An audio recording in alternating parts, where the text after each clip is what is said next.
Thanks for joining as we continue our walk through Revelation. Today, let's hop right in with chapter 14. John sees the Lamb standing on Mount Zion with 144,000 who have his name and the Father's name on their foreheads. They sing a new song before the throne that only they can learn because they are faithful and pure. 3 angels follow with messages. The first proclaims the eternal gospel to every nation, calling everyone to worship the Creator. The second announces the fall of Babylon.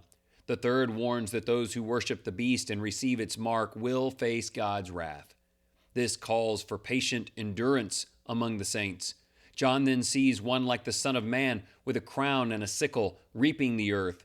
Another angel gathers grapes into the winepress of God's wrath. The chapter depicts judgment, hope, and the victory of the faithful. Our Almighty God calls us to live with faithfulness, purity, and endurance, just like the 144,000 who followed the Lamb wherever he went.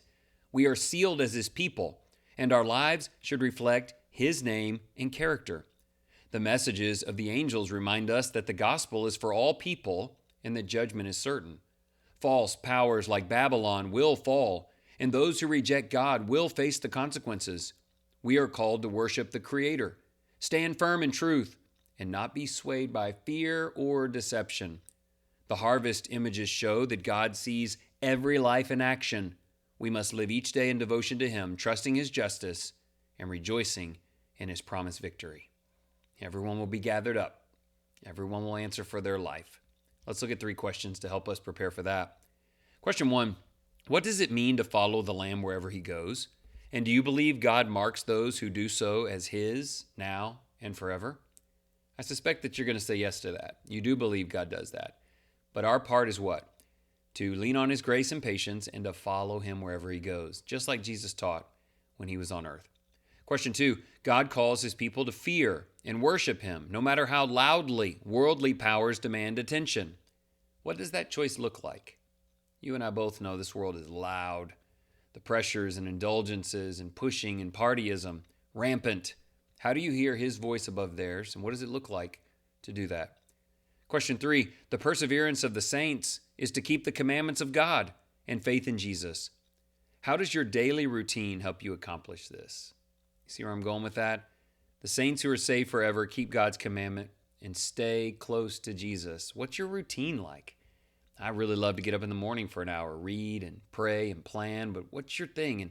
And how do you remind yourself throughout the day that he is yours and you are his? I hope that maybe what we're doing right now is helpful. Let's finish with our prayer today. Glorious Father, you are worthy of all worship and honor. You reign over every nation, and your truth reaches the ends of the earth.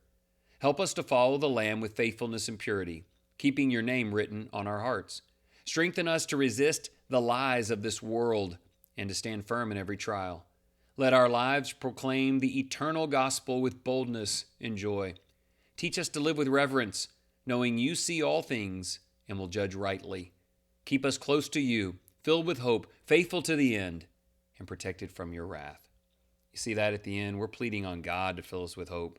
Help us be faithful to the end and protect us because judgment is coming. Are you ready? Get ready and stay ready in Jesus' name.